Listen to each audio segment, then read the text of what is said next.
अब देखिए, जब से एनईपी आपका आया है तब से बहुत सारे सवाल एनईपी से रिलेटेड उठ रहे हैं, ठीक है ना। एनईपी क्या है, क्या इसके प्रोसेस हैं, ठीक है ना। सबसे बड़ा सवाल आया कि क्या एनईपी पहली बार हो रहा है, क्या कोई एजुकेशन पॉलिसी, राष्ट्रीय एजुकेशन पॉलिसी पहली बार आई है, या इसके पहले भी ये व्यवस्था हो चुकी है। अगर इसके पहले भी व्यवस्था हो चुकी है तो उस व्यवस्था और इस वर्तमान की व्यवस्था में क्या अंतर है, ऐसे तमाम सवाल उठकर सामने आ रहे हैं। तो आज के सेशन में उन्हीं सवालों को हल करने की कोशिश करेंगे। सबसे बड़ा जो सवाल है वो ये है कि एनईपी जो 1968 में आई, एनईपी जो 1986 में आई और एनईपी जो 2020 में अब आई है, इसमें क्या बेसिक डिफरेंस है, क्या अंतर है, इसको एक एक करके समझेंगे, आराम से समझेंगे, ताकि किसी भी एग्जाम में अगर आपके सामने ये प्रश्न आए तो आप इसको आसानी से इसका उत्तर दे सकें कि क्या बेसिक अंतर है इसमें, ठीक है ना। तो आइए एक एक करके समझें। सबसे पहले आते हैं किस पर, राष्ट्रीय शिक्षा नीति 1968 पर, एनईपी 1968 पर। क्या इसकी पृष्ठभूमि है, तो कोठारी आयोग, आपको पता है कि शिक्षा में सुधार के लिए कोठारी आयोग का गठन किया गया था ना। कोठारी साहब कौन थे, ये थे यूजीसी के अध्यक्ष थे, इनके अध्यक्षता में कोठारी आयोग का गठन हुआ था, इसीलिए कोठारी आयोग भी कहा जाता है इसको, चूंकि वो इसके अध्यक्ष थे। 1964-66 इसमें इन्होंने कुछ रिकमेंडेशंस दिए थे, कुछ सिफारिशें की थी। अब वो सिफारिशें क्या थी, अच्छा ये आजादी के बाद स्वतंत्र भारत की पहली शिक्षा नीति है। अगर कहा जाए स्वतंत्र भारत की पहली शिक्षा नीति तो जानते रहिए कौन सा, 1968 में आई।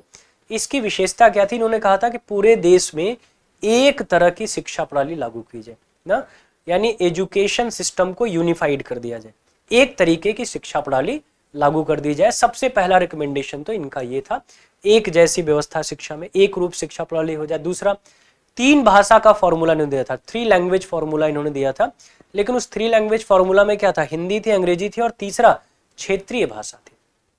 हिंदी, अंग्रेजी और क्षेत्रीय भाषा।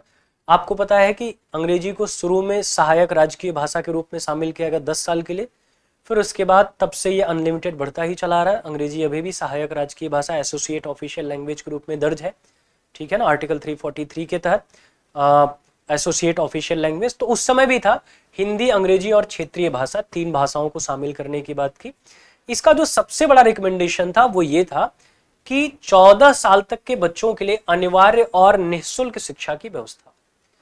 14 साल तक के बच्चों के लिए, 14 साल तक के बच्चों के लिए लगभग 10वीं क्लास तक, लगभग 10वीं, क्योंकि 10वीं उस समय तक, जिस समय की मैं ये बात कर रहा हूँ उस समय 15 ईयर्स एज रखी गई थी क्लास 10 के लिए, क्योंकि 5 साल एडमिशन की एज रखी गई थी। तो मैं आपको इसलिए लगभग कह रहा हूँ, चूंकि रखी तो गई थी लेकिन कुछ बच्चे पहले भी पढ़ाई शुरू करते थे, बहुत कठोरता से इसका पालन नहीं हुआ था।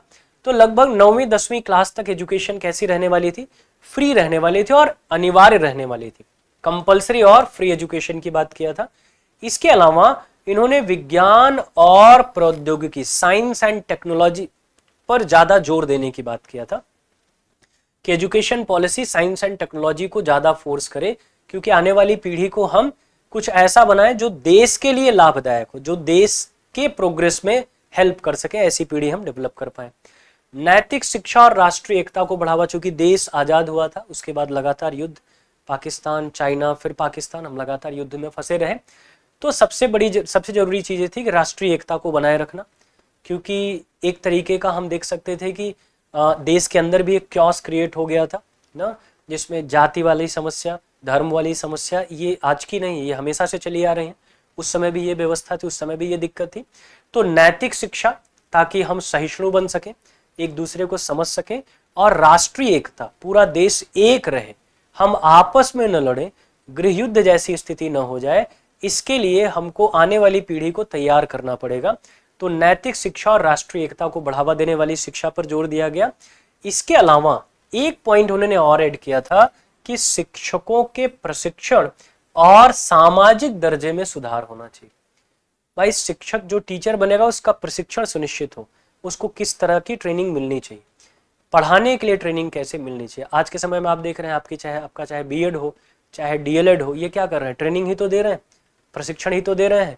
और सामाजिक दर्जे में सुधार, अब सामाजिक दर्जे में सुधार का मतलब टीचर की जॉब को रेपुटेटेड किया जाए, उनकी सिक्योरिटी हो फ्यूचर की, उनको सैलरी फंड बोनस सब अच्छे से मिले, ये भी जरूरी था। इसकी भी रिकमेंडेशंस इन्होंने दिया था। किसने? कोठारी आयोग ने, जो कि स्वतंत्र भारत का पहला आयोग था जो शिक्षा नीति पर काम कर रहा था।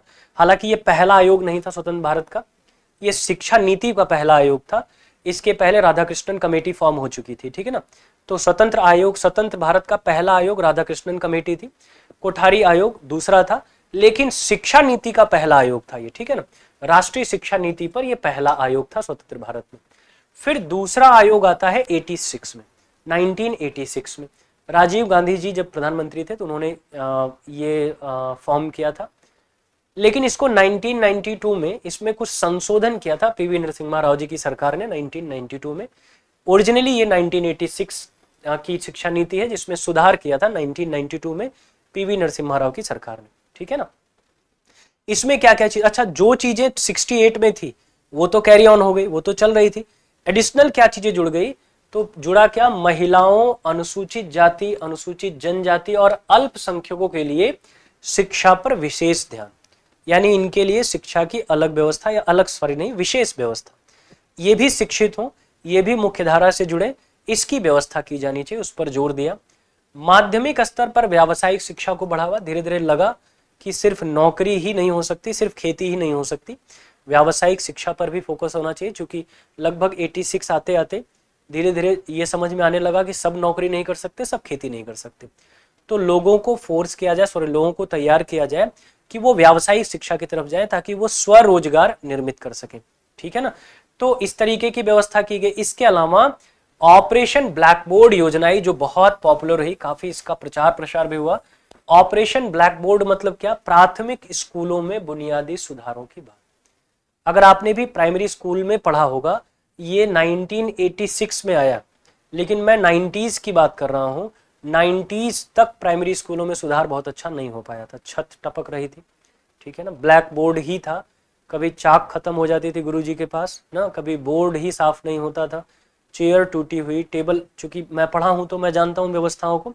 ये 90s के दौर तक ये समस्या थी। उस समय ये रिकमेंडेशन था कि इसमें सुधार किया जाए, बुनियादी सुधार किया जाए प्राथमिक स्कूलों में। प्राइवेट स्कूलों का प्रचलन बहुत नहीं बढ़ा था।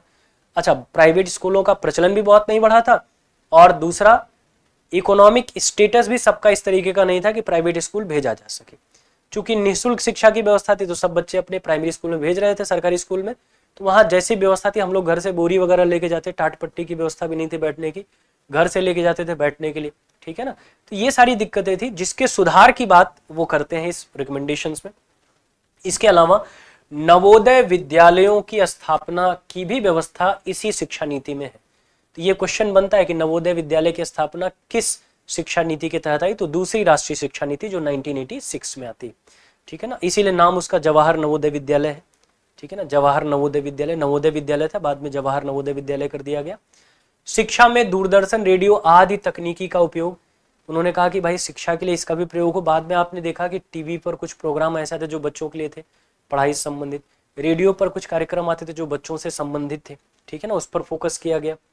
इसके अलावा प्रौढ़ शिक्षा और गैर औपचारिक शिक्षा को बढ़ावा, प्रौढ़ शिक्षा पर सब पढ़े सब बढ़े वाली व्यवस्था आई ना, जिसमें उन्होंने कहा था कि आप किसी भी उम्र के हों, आप अगर साक्षर बनना चाहते हैं तो गाँव में ऐसी योजना लगाई गई, लोग जाते थे, गाँव के जो बड़े बूढ़े थे उनको इकट्ठा करते, जो निरक्षर थे उनको साक्षर बनाने की कोशिश हो रही थी। तो ये भी एक व्यवस्था इसी में आई थी। इसके अलावा सर्वजन शिक्षा, यूनिवर्सल एक्सेस एंड रिटेंशन का लक्ष्य, यानी शिक्षा सब तक पहुंचे, शिक्षा किसी एक वर्ग की ना होकर रह जाए, शिक्षा हर वर्ग की होकर रहे। कोई भी शिक्षित होना चाहता है और होना नहीं चाहता, उसको मोटिवेट करिए कि वो हो, ऐसी व्यवस्था हो कि वो शिक्षित हो, ऐसा काम भी हमको करना है, वो शिक्षा प्राप्त कर सके, ठीक है ना। इसकी भी व्यवस्था हुई किसमें, राष्ट्रीय शिक्षा नीति 1986 में। फिर उसके बाद हम आ गए किसमें, राष्ट्रीय शिक्षा नीति 2020, नेशनल एजुकेशन पॉलिसी 2020 में, जो अब आई, आया तो ये 2020 में था, लेकिन इसको लागू होते होते 2025 अब हो गया, 26 में ये लागू होगा। अब इसकी पृष्ठभूमि क्या थी, मोदी सरकार के द्वारा लाया गया। आपको पता है 2014 से यही प्रधानमंत्री हैं, तो 2014 से ये प्रधानमंत्री हैं, चूंकि 2020 में आया तो ऑब्वियस है मोदी सरकार के समय ये योजना आई, और एक बड़ा आपको सुधार देखने को मिला। लगभग 34 ईयर्स आफ्टर 34 ईयर्स, 34 साल के बाद बहुत बड़ा बदलाव मैं इसलिए कह रहा हूं क्योंकि बहुत चीजें फंडामेंटली चेंज कर दी गई। जैसे 68 और 86 में काफी चीजें कैरी ऑन हो गई थी, बस उसमें हम मॉडिफिकेशन कर रहे थे। यहाँ पे हम चेंज देखते हैं, बहुत सारी चीजें बदल गई, इसलिए मैंने शब्द इस्तेमाल किया बड़ा बदलाव 34 वर्ष के बाद। और शायद रेलिवेंट भी, क्योंकि हमको जरूरत भी थी शिक्षा में बड़े बदलाव की ना। हमको लग रहा था शिक्षा व्यवस्था हमारी बोरिंग होती जा रही है, एक पैटर्न पर चलती जा रही है, और ऐसा पैटर्न जो अब रेलिवेंट ही नहीं है, तो हमको कुछ चेंजेस चाहिए थे। तो ये चेंजेस फाइनली आए कहाँ, 2020 में राष्ट्रीय शिक्षा नीति में। इसमें इन्होंने क्या किया, एक नया फॉर्मूला दिया, 5+3+3+4 का फॉर्मूला। 5+3+3+4 का फॉर्मूला दिया, जिसमें प्राइमरी लेवल, फिर एक ऐसा लेवल जहां प्रिपरेशन का दौर हो 3 साल का, फिर मध्य जो हम लोग मिडिल स्कूल पढ़ते थे, माध्यमिक शिक्षा, और फिर उसके बाद आया आपका माध्यमिक स्तर, ठीक है ना। कक्षा 5 तक इन्होंने कहा कि अब मातृभाषा या स्थानीय भाषा में ही शिक्षा होगी।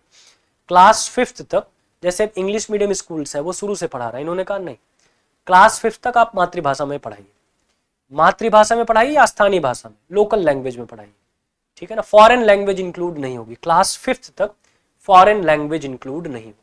और 5th के बाद 8th तक फॉरेन लैंग्वेज या सेकेंड लैंग्वेज जो है वो सब्स्टिट्यूट होगा, वैकल्पिक होगा, कंपलसरी नहीं होगा। If student wants he can take, otherwise you can't force him या यू कांट फोर्स हर ना। आप उसको फोर्स नहीं कर सकते कि भाई आपको इसी भाषा में पढ़ना होगा, नहीं, वो क्षेत्रीय भाषा में पढ़ेगा, मातृभाषा में पढ़ेगा। अगर वो चाहता है, उसके पेरेंट्स चाहते हैं, तो आप वैकल्पिक भाषा के रूप में उसको अंग्रेजी या और कोई भाषा जो आपके यहाँ उपलब्ध है वो आप दे सकते हैं, ठीक है ना, फॉरेन लैंग्वेज में। लेकिन 5 तक तो आप बिल्कुल नहीं दे सकते, मातृभाषा में ही आपको पढ़ाना है। इसके अलावा एक और बड़ा चेंज था कि उच्च शिक्षा में अब मल्टीपल एंट्री और एग्जिट सिस्टम है। मतलब आप, ऐसा नहीं था कि ग्रेजुएशन के पहले साल ही एडमिशन ले रहे हैं आप बीच में भी एग्जिट कर सकते हैं, फिर बाद में रीज्वाइन कर सकते हैं। एग्जिट और एंट्री इन्होंने अब अलग तरीके से बना दी। कोर्स के बीच में अगर आपको कोई और दूसरा कोर्स मिल रहा है या करना है, आप वहां जा सकते हैं, ये होल्ड हो जाएगा, फिर आप वापस आ सकते हैं, इस तरीके की व्यवस्था। और मल्टीपल, एक नहीं, मल्टीपल एग्जिट और एंट्री की व्यवस्था इन्होंने कर दिया। इसके अलावा इन्होंने एनटीए को यह भी बताया कि एक जैसी परीक्षा कराइए, प्रवेश परीक्षा, यानी एक जैसा एंट्रेंस कराइए, ताकि एक जैसी अपॉर्चुनिटी क्रिएट हो सके ना। इक्वल जो वेटेज वाले स्टूडेंट हैं वो इक्वल प्लेस पर पहुंच सके, ये भी करिए।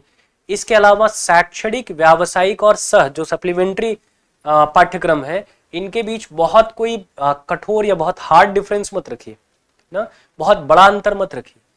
नॉर्मल, अब स्वाभाविक है भाई, अगर आप कोई नॉर्मल एजुकेशन ले रहे हैं, व्यावसायिक एजुकेशन है, तो फंडामेंटली तो अंतर होगा ही, लेकिन इतना भी अंतर ना हो कि कोई इधर से उधर स्विच करना चाहे तो स्विच न कर पाए। ये जैसे जो आर्ट्स स्ट्रीम से है, वो अगर इंजीनियरिंग करना चाहे तो बड़ा मुश्किल हो जाएगा। लेकिन अभी ये कह रहे हैं कुछ ऐसा रखिए कि अगर उसको भविष्य में ऐसा लगे कि मैं स्विच कर सकता हूं, तो उसको स्विच करने की व्यवस्था दीजिए, ताकि उसको बहुत दिक्कत ना हो। इसके अलावा इन्होंने कहा क्रिटिकल थिंकिंग, कोडिंग और अनुभवात्मक अधिगम पर जोर, यानी प्रैक्टिकल एजुकेशन, नेचुरल एजुकेशन। अब बहुत रट्टाफिकेशन वाली चीज मत करिए, बहुत रटाइए मत बच्चों को समझने पर फोकस करिए, उनकी क्रिटिकल थिंकिंग डेवलप करिए, बैसाखी मत बनिए, आप फैसिलिटेटर बनिए। टीचर का रोल कैसा हो गया, फैसिलिटेटर का।